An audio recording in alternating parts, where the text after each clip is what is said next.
Hello guys, good evening. So, magmo-model na naman tayo uli. Ah, okay, let's start. So, meron akong tuloy nagawa dito. Ulitin na lang natin para at least may idea kayo kung paano ako mag-model ng isang 3D model sa 3ds Max, okay? So, I mean ng bahay pala sa 3ds Max. Okay, let's start. So, ang issue ko talaga nagagamit dito is, alam mo na, rectangle. Rectangle or line or no, basta, lagi ako nasa line kasi mas ano ako mas komportable akong gamitin ito dahil na mas mabilis siyang i-manipulate, idagdagan, bawasan kaysa sa naka-polygon na. So, let's start. So, ito na yun siya. Gumagawa ko lang ano, ng ah tinitrace ko lang siya, snap. Ah, s- kung naano ninyo, kung napapansin niyo parang every time na mag-drag ako, pinipindot ko yung S, yan. Yan o, na-activate dito yung sa taas. Yan o, tingnan mo. Yan. So, extrude natin. So, tingnan natin sa top view kung anong size niya. So, kasi yung ginawa natin is 80 na. So, gawin natin is 100. Okay na yun siya. So, ang wall natin is medyo mas maliit siya kaysa sa 100. So, yan lang muna. As frame. So, next is, duplicate ko to. Copy. So, ang shortcut keys ng duplicate is Control V or Victory. Control V na yan. Yan. Okay. So, ito siya. So, hindi ko siya kailangan alisin. Ay, may nagdoble pala. Natin. Yan. So, duplicate ko siya. Tapos, click ko yung spline. Itong edit. Yung segments. Click ko to. Click ko yan. Press ko yung Q para hindi ko siya magalaw. Yan. So, delete. Tapos niyan, click ko to, yung spline. So, gagamitin ko yung outline. Gagawa siya ng additional na line. Kasi, kasi delete natin yung sa labas. So, kumuha tayo ng sa loob. Yan. Lagi kong ginagamit yung space bar, i-lock ko siya. Tsaka yung snap. Lagi yan, soon, masasanay ka din yan. Yan. Yan. So, ito yung sa front is 100. So, ito naman is gagawin natin 80. So, ang next is gawin itong loob, no? So, rectangle. So, every time mag-move ako, pin-space bar ko kasi para hindi na ako makaklik ng iba. For example, no? Na-explain ko na sa ibang video ko. So, yan siya. Hindi ko na maklik ba. Parang nakalock siya sa kung ano yung selection mo. Ano, selection lock toggle. Yun siya. Spacebar. Yan. Click yan. Right click. Convert to spline. Ayan. Gawin kong corner. Dito lang muna. Tapos, sa nakita nyo meron siyang gap. So, ano natin yan. I-disregard natin yung extra na line. So, i-center ko siya. Tapos, gagawa ko ng outline. Yan. Ito. Yan siya. Snap lang. X tsaka Y axis. Ayan. So, once nakagawa ka na, click mo na yung vertex. Tapos, click ko to. Select ko to. Pero yung, yung segments. Click yung segments. Ito kasi, pwede mo shortcut keys ng 1, 2, 3. So, click ko yan. Pwede ning 2, pwede ning 1, vertex. Depende sa inyo kung ano yung nakasanayan ninyo. So, dito sa slide, click ko to. Duplicate ko. Actually, sa duplicate parang copy siya. Pero same, same pa rin siya na slide. Magdagdagan lang. Yan. So, sa nyo medyo hindi siya tugma. So, ang gagawin natin, wag natin siyang i-match. I mean, yung snap sa kung anong hindi siya tugma. Kasi, para yung gagawin natin, yung maloob na detail, iisa lang. Okay? So, yan.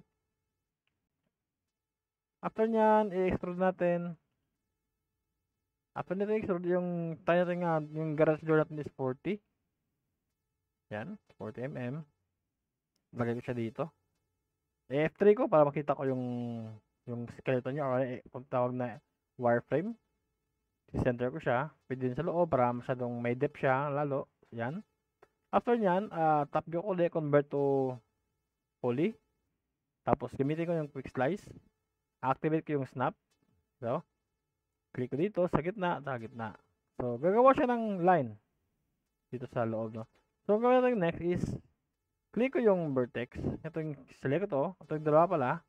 So, gamitin natin is yung x-axis i-atras natin ng 5 mm. So, dito, make sure ninyo naka-activate to. Dito, negative 5 kasi i-atras tayo sa x-axis. Ayan. So, meron tayong x-axis. Okay? So, next is ito. Dito naman kasi mag-move forward tayo ng x. So, 5 lang. Hindi siya negative. 5 lang siya. Parang positive siya. Ganon dito sa baba. So, dito naman is y-axis tayo. Y, 5. Yan. Dito din is negative. Pababa naman tayo. Yan. After yan, i-isolate ko siya. After kong isolate, click ko to, yung polygon. Select yung sa labas niya. Press ko yung control, tapos click lang. Rotate. Kapag mag-rotate ako habang naka-selection na, ito na yung press ko lang yung alt keys, tapos yung middle button ng mouse. Yan.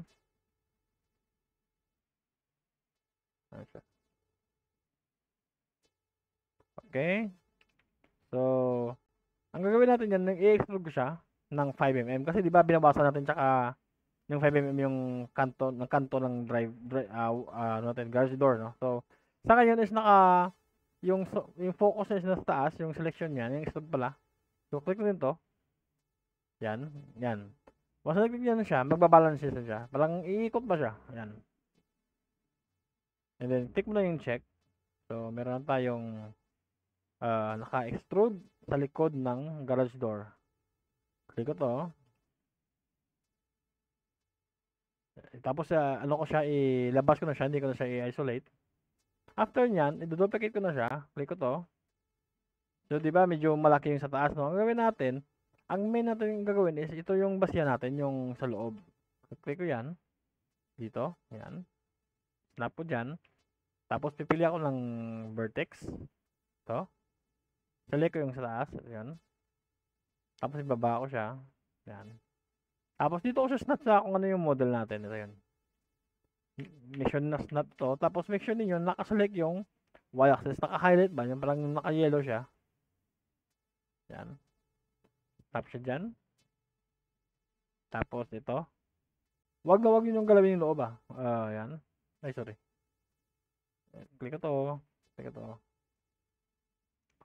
Make sure nyo naka-y-axis ka. Tapos, center lang. Yan. After nyan, duplicate ulit. Yan. I think ang gagawin kong tutorial is parang piece by piece. For example, ngayon is garage door. Para hindi kayo marihapan ba? Tapos hanapin nyo lang. Tapos next na ng mga videos is ang wall naman. Parang ganon. Ito. Yan. Ito lang yung gagawin nyo. Huwag yung gawin yung gitna. So, dito, hindi siya naka-center. So, piliin ko siya. Left and right. Make sure nyo naka-y-axis kayo. Spacebar.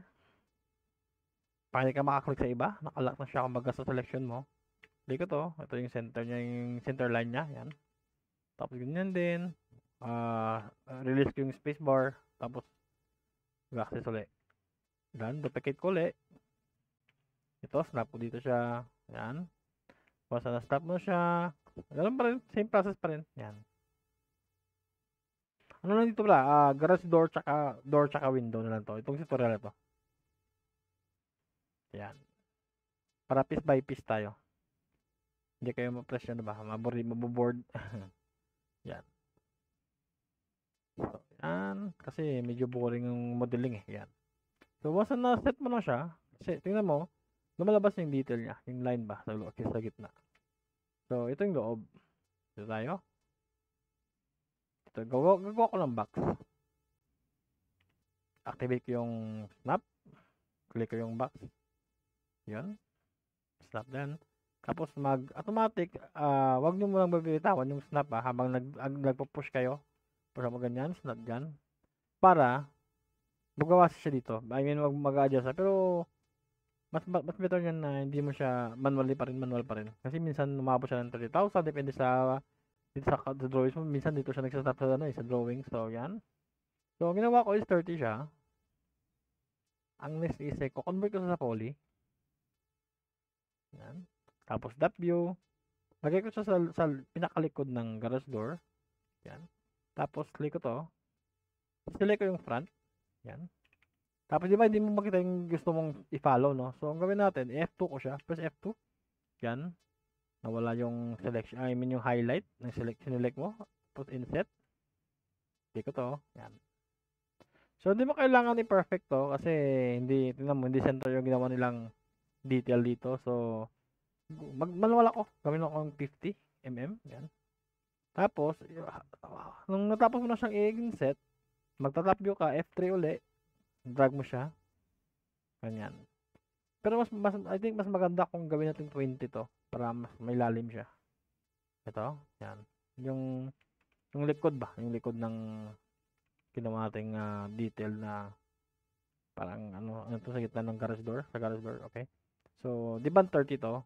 So, gawin natin siyang move forward ng 10 mm. So, magiging 20 and then 20 to. Yan. So, sa nakikita niyo, medyo smooth siya. So, ang gawin natin, click ko to. Select all and then split. Yan. Yan ang lagi ko ginagawa kapag may mga ganitong klaseng detail ng garage door. So, duplicate ko siya. Make sure ninyo na pwede din gawin yung click ko to, highlight ko to, duplicate ko din. Yan. Kapit ko to element lang. Tapos, make sure ninyo naka spacebar kayo para hindi mo na siya maklik yung ibang model. Snap dito, naka-on yung snap. Yan. Ganun pa rin. Off mo muna yung snap, duplicate mo ulit. Tapos, activate mo yung snap. Yan. Tapos, off mo yung snap, deactivate mo yung selection toggle. Tapos, duplicate mo ulit. Yan, okay. Tapos, i-lock mo naman yung na-select mo. Tapos, make sure naka-axis. Tapos, snap ulit. Yan. So, kapag okay na dyan, click mo ulit. Ito, highlight mo lahat. Shift mo, drag left click. Yan. Clone to element. Tapos, spacebar.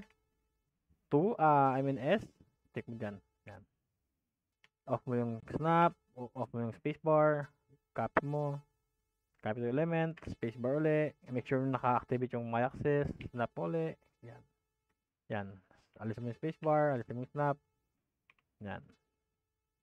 Yan. Meron ka ng guard store. So, kukumpare siya dito sa kabila. I think same lang yung size niyan. Yan. Copy lang. Yan. So, medyo hindi siya tama yung sa loob. So, hayaan ko lang yan. Nagpa natin pala sila ng detail. So, okay. So, ang door, back sa door. Kasi natin to. Ang door meron siyang frame, no? Tapos may frame pa rin sa loob. So, gawin natin. Ito na lang. Compare natin to. Yan. Tapos, click ko to. Meron siyang baba. Pero, wag ko lang pansinin yan. Yan. Click ko yan. Tapos, baba ko to. Adjust ko yung loob. Snap ko. Para maging tama siya. Dito mo tayo y-axis. Yan. So, ito kasi, ang extrude ito is 100. So, at hindi ka na mag-extrude ba? Yan. So, meron tayong, isa yung sa loob. So, ito yun. Kung na yung loob nito, yung sa garage. Yan. Spline. So, kapag may makita kayong green na to, meaning yan, naka-curve yan. Yan o. So, ang gawin natin, control A natin. Corner natin. Yan. Para maging, ano siya, maging corner so yung bend, di ba? Kapag mag-move kayo, hindi siya magbe-bend. Yan. Yan. So, meron tayong lumagpas dito na, na line. Ito. Ay, sobra. So, yan. Kita nyo, lumalabas yung, ano dito, yung gizmo. So, kahit, ang style kasi, kung sample, no, naselect mo lahat to, tapos kung saan mo gusto ilagay yung mouse, doon nalabas yung gizmo. Yan o yan. Unlike sa polygon, kapag mag-select ka ng, sample ito, pupunta sa gitna yung, yung gizmo mo. Ito yung pinakaiba nila. Yan. Yan. So, yan. Next is yung main door na. So, yan. Spline pa rin. Yan, stop lang. Ay. It's all about spline. Yun ang ano ko lagi. Yan. So, meron siyang butas. So, masyado siyang malaki para sa akin. Ang butas. So, gawin natin. Dito. Taasan natin ng 2 mm lang. Yan. Yan, 2 mm lang. Okay na yan. So, gawa ko ng spline. Control A ko. Outline. I mean, ng butas pala. Hindi ko to. Dito. Yan. Yan. So, parang hindi siya box. I mean, glass yung sa taas. So, gawin ito siyang detail. Pero, parang ganito kasing door kasi parang mostly talaga may glass sa taas eh. So, for now, hindi na siya gawing glass. Solid muna natin siya. Yan. So, after nyan, duplikan to. Spacebar ulit, snap lang. Yan. Yan. So, tapos i-extrude ko siya ng 40. Yan. Tapos, dalhin ko siya sa door. Lagay ko sa pinakadulo para may depth siya. Tapos, ilagay ko na siya sa floor plan. Yan. Yan. Ito yun siya. So, medyo malaki yung wall dito. So, mas maganda ata ilabas na. Hindi. I think okay na to. May para, ano siya, para iba naman. Ito kasi nakalabas. Ito naman siya, ito nakapasok. Tingnan natin, hintayin natin yung comment ng kliyente. Ayan. So, yung loob, duduplicate ko yung door. Kakopy ko. Punta ako sa settings ng modifier list. Ito, spline. I-delete ko yung sa labas. Tapos delete ko yung dito. So, maiiwan yung ganito. Yung dalawang yung sa loob. So, ang next natin gawin, tingnan natin kung anong detail nito. So, yan siya, nakapasok. So, gawin natin. Papas pa loob siya, no? So, okay. So, 40 pa rin siya. Right click. Try natin to. Ito. Select ko to. Tapos F2 ko para makita ko yung line. So, mag-outline ako. Mag-insert pala. Yan. Yan. So, ganyan siya. Random lang. Tapos, i-atras ko ng 10 mm. Yan. Tapos, ulit. Tingnan natin. Insert ulit. Yan. Yan. I-front natin. So, masyadong malalim yung 10 mm ata. Hindi, ito na lang. Select ko ito yung loob. Ito.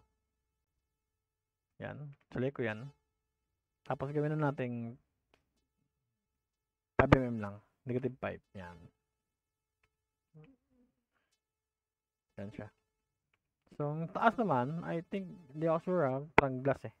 Okay, sabi ko to. Pero gamitin mo muna solid. Okay, yan. Ito din, delete ko. Delete ko. So, maiwan yung dito sa taas. So, natin...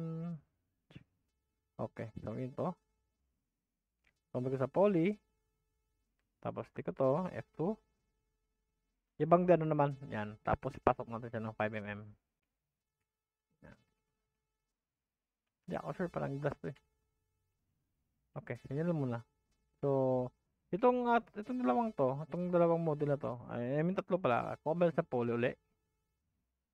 Tapos ano natin, i-attach natin itong taas. Select natin yung ito, yung we call this edge, tapos fit. Yan.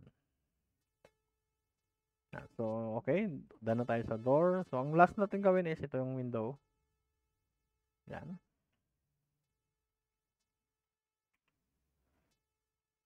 Yan. Ganun pa rin, okay, sorry, dapat maka-corner. Yan.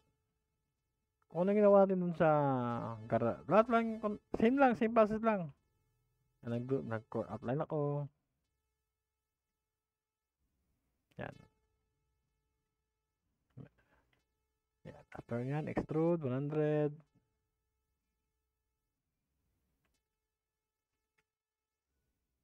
So, dito na siya na guys. Tap view natin. Tingnan nito. So, medyo I think ilabas natin siya. So, ganyan siya. So, ganyan natin siyang 160. Yan, nakalabas siya. Tapos, gawin ng inside frame. Duplicate natin ito. Spline. Delete ko yung spline. Delete ko yung nakaduk edge. Control A ko. Para select niya yung buong spline.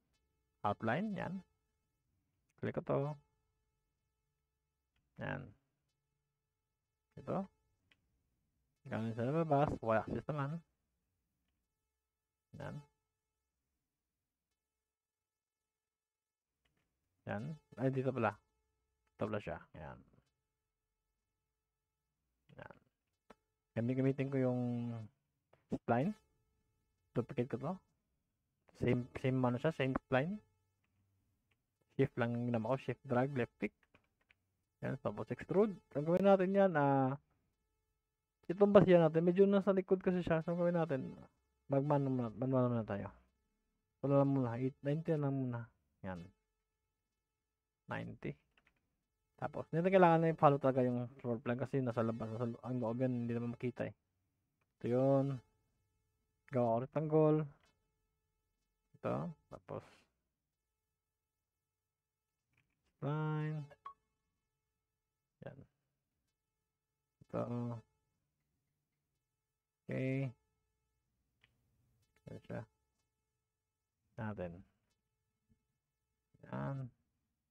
Maganda talagang i-follow natin yung tamang model niya para may detail siya ba. Kasi minsan walang ganito eh. Parang walang double frame. Parang may isa pang frame sa loob. So, gawin ko ditong 30. Top view. Lagay ko sa gitna. Yan. Pangit masyado sa likod eh. Sa gitna na lang siya natin lagay. Tapos, duplicate ko ulit. Kasi may meron pang maliit na spline. Yan. Select ko yung labas. Tapos, outline ko. Tapos, drag. Yan. Ganyan din dito.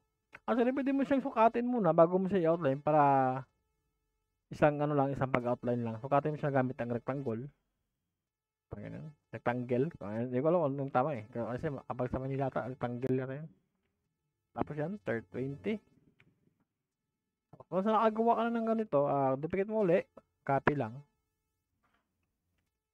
Select ko yung labas. Tapos, disable ko to. Extrude. Click ko to. 8. So, meron ka ng glass. Yan. So, click ko to. Highlight ko yung sa loob ng window. Duplicate ko yan. Yan. Minsan, hindi siya tugma. Minsan, hindi accurate ba? Dito, malaki. Dito, maliit. Parang ganun. So, ang gawin natin minsan, ginagawa ko siyang double poly na. Kapag sure ka na sa model mo, pwede mo siyang poly.